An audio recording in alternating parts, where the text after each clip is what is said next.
Okay. So, we had been the previous chapter was very general, right? We were just talking about functions as like kind of an abstract, arbitrary thing. From here on, we're going to get much more specific and start talking about like specific types of functions. So this will begin to feel a bit more like the algebra that you're more familiar with. So in general, each time we talk about a new group of functions, we're going to be largely concerned with 4 skills.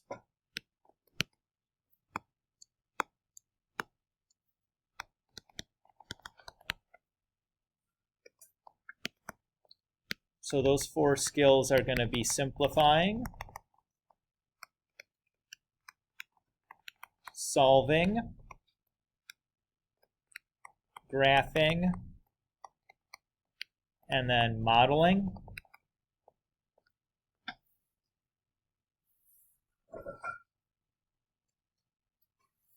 And really every one of these groups of functions that we talk about, we're going to be interested in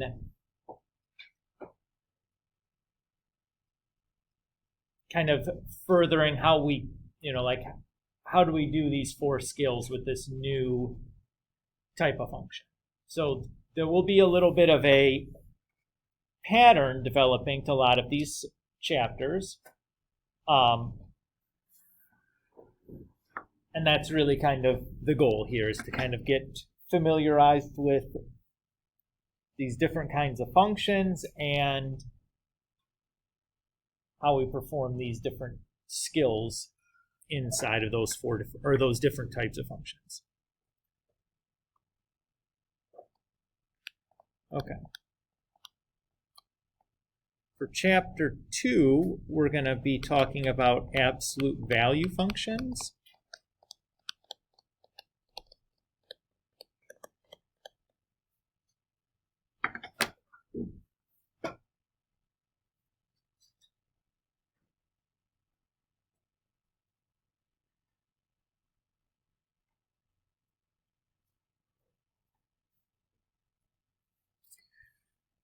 So most of us are probably somewhat familiar with what an absolute value does. In your own words, what would you say the absolute value of something does? Joe? Doesn't it change it into its opposite reciprocal? Into its opposite reciprocal. Oh, that's the word. I don't think that's probably what you mean. Can you give me an example? It's like a 3 over 1, that's 3, and put it in the absolute value brackets if you don't have it 1/3. Okay, so that's not quite right in terms of what it's doing. So there's no reciprocal action happening in it with an absolute value. Does anybody else want to take a stab at it? Yeah, it's Vanessa, right? Yeah. Okay. Isn't it like the positive value, something like the absolute value of Mm-hmm. And then what would be the absolute value of positive 1? Also just 1. Yeah. So it's basically just going to get rid of the negative sign on something. Is that kind of ringing some bells there? And Joe, you wanted to, like you knew that the negative positive was associated there. Yeah. Right? You just couldn't remember the other, like how that was actually working or what else was going on. And there's nothing else really going on. It's just basically gets rid of the negative sign on it. So let's, now that we kind of jogged our memory to our kind of what we remember about absolute values and how those work, let's talk here about specifically what the definition for an absolute value is. And there's really 3 different ways that or 3 different definitions that we'll use depending on the context in which we're working. 1 or 2 or 3 of those, one of those 3 might be more useful than the other ones. But in general, we're just going to use those definitions as like a foundation to making something easier to do.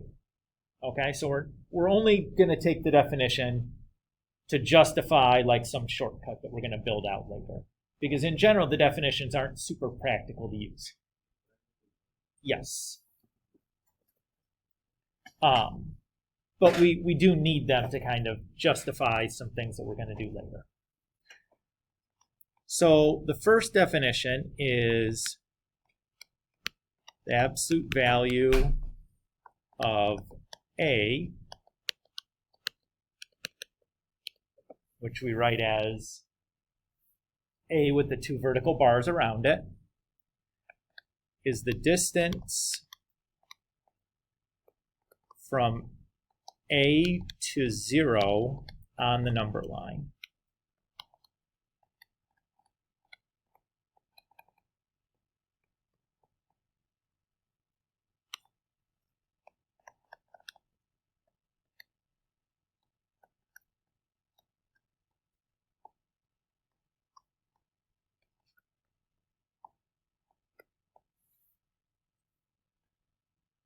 So regardless of whether they're talking about A or negative A, the distance from A to 0 is A, and the distance from negative A to 0 is also A, because distance is always a positive quantity, right? Everybody's okay with that idea? You remember that from geometry? That we don't talk about negative distances? Okay. So that's one definition. A second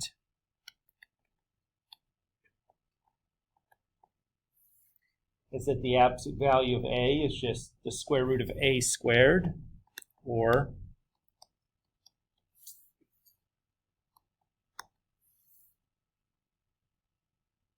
either is fine.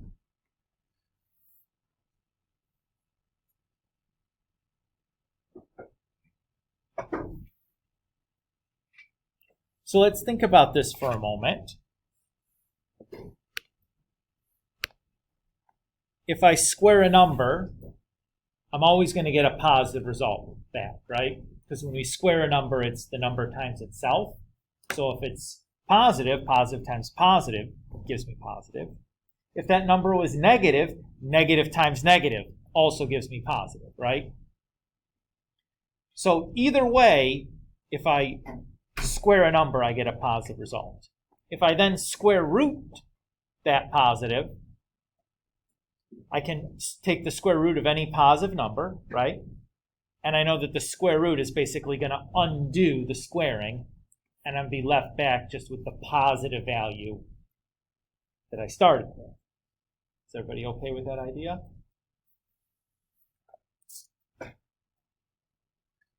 And the third definition uses something called a piecewise function. So a piecewise function basically is going to define a function several different ways depending on the part of the domain that you're talking about. Domenico, do you have? Of course. So in the case of an absolute value, you should get back just whatever you started with as long as that number is non-negative, right? As Vanessa said earlier, the absolute value of positive 1 is just positive 1, right? So if you're taking the absolute value of a non-negative number, we're just going to return whatever that number that we took the absolute value of. If that number is negative, we need it to have the opposite sign, right? So we're going to negate it if that number was negative.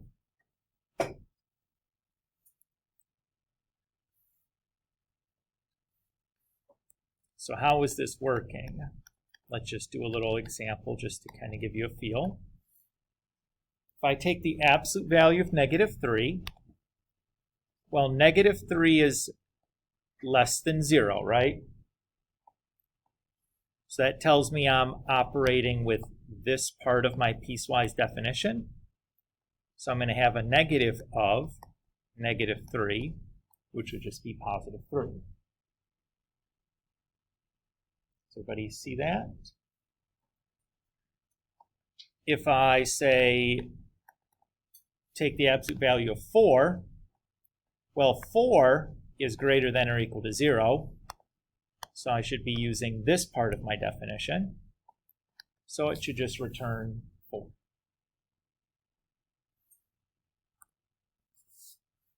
Is everybody okay with that?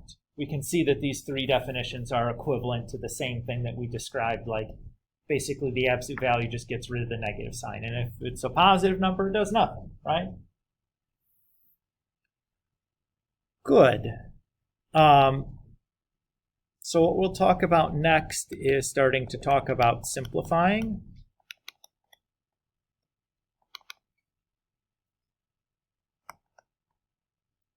So the big thing here with absolute values, what I want to accomplish when we talk about simplifying, is give us a good understanding of how can we manipulate the absolute value symbol? Like, what are things that are okay to do algebraically, and what are things that are not okay to do algebraically?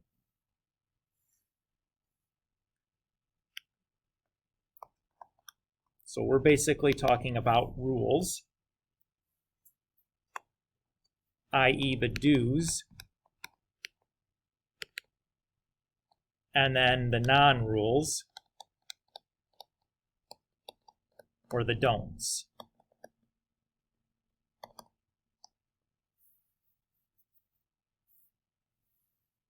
Okay? So one of the most important things that we're going to want to discuss is how do we combine an absolute value with things like addition, subtraction, multiplication, and division. There are 4 basic operations that we've seen and studied since, I don't know, we were little buggers back in elementary school, right? So this is how they work. So if I have the absolute value of x times y, I can break that up into be the absolute value of x times the absolute value of y. That's a do. That rule is true. That works. Similarly, if I have the absolute value of x over y, again, I can break that absolute value up to be the absolute value of x over the absolute value of y.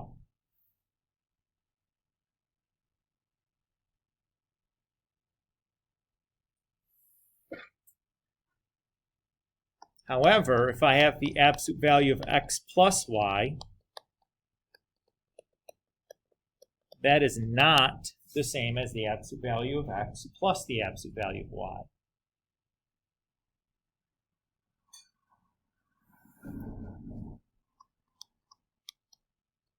Similarly, the absolute value of x minus y is not the same thing as the absolute value of x minus the absolute value of y.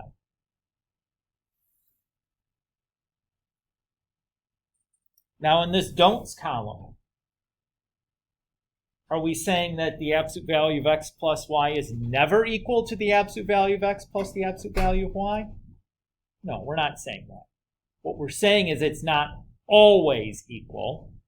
In mathematics, generally, all we care about is when things are always true, not when they're sometimes true. So what would be a situation when x plus y does equal, or I'm sorry, the absolute value of x plus y does equal the absolute value of x plus the absolute value of y? When might that work? How about when x and y are both positive? Right? If both x and y are positive, nothing really matters. It's fine, right? Similarly, if they're both negative, still going to work. However, if they have opposite signs, now you're in trouble, right? You're going to get 2 different answers for each side. Can we see that? And the same thing would be true for the subtraction. It's fine for the multiplication and division though, right? Because if I multiply a negative and a positive, I just get a negative, but the absolute value gets rid of that at the end. So I end up with just a positive result. Likewise, then the absolute value times the absolute value is positive times positive, and it's going to give me the same thing. So these are tremendously important, specifically the don'ts, because that becomes one of the hardest things to unlearn if you decide that, like, oh yeah, I can do that. In general, functions are not distributive. Notice that this kind of looks like a distributive property where I've just taken the absolute value and distributed it to each part. In general, you cannot do that. Only very, very special functions are distributable. And in fact, until I don't think until you get to a calculus course you see another distributive function other than multiplication. So just keep that in mind, that if you're like, oh yeah, I'll just distribute that, think again. Think again. Do you guys get what I mean by distributive?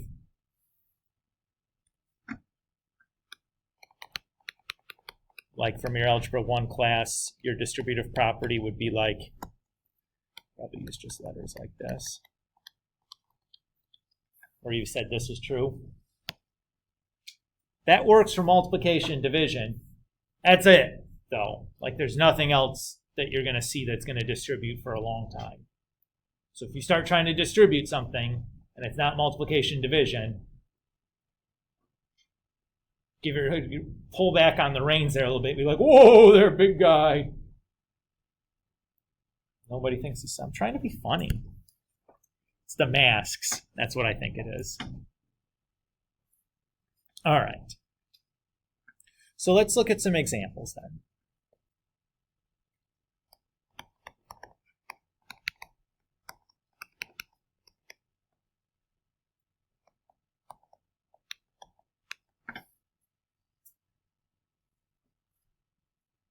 So let's say we're just wanting to simplify the absolute value of negative 2x.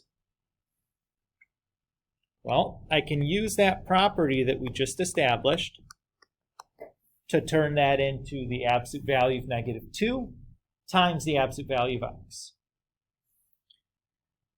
And the absolute value of negative 2 is just 2.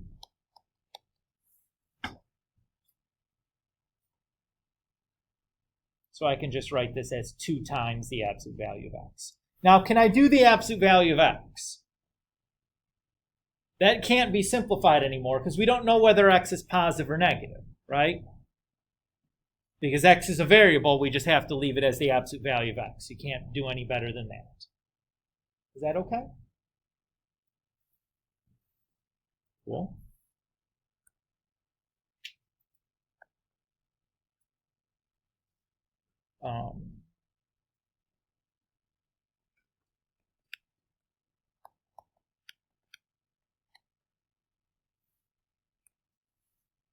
What if I have negative 3 times the absolute value of x plus y?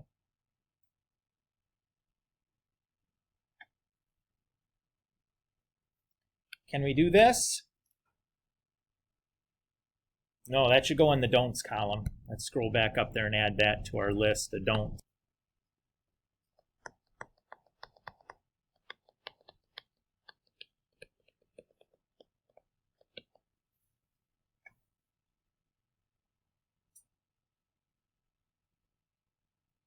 That's very bad.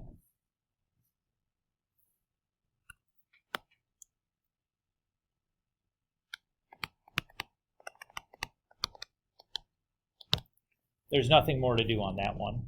That's as simple as we can. Again,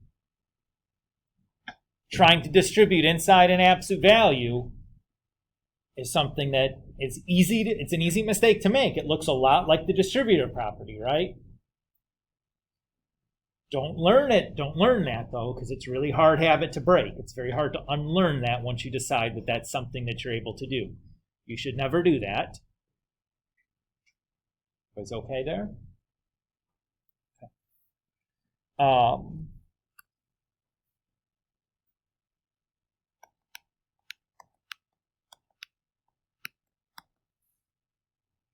What if I have 5x over negative 3? Can you break that up? Sure. How do you want to break it? The absolute value of 5 times the absolute value of x times or divided by the absolute value of 3. Good. Yeah, you can think about it that way. Sure. And we can do the absolute value of 5 and the absolute value of negative 3. And you could write it that way. Everybody okay there? You could also have written this as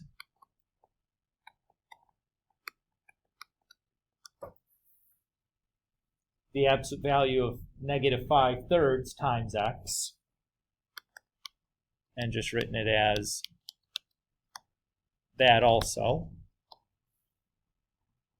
Either one is fine.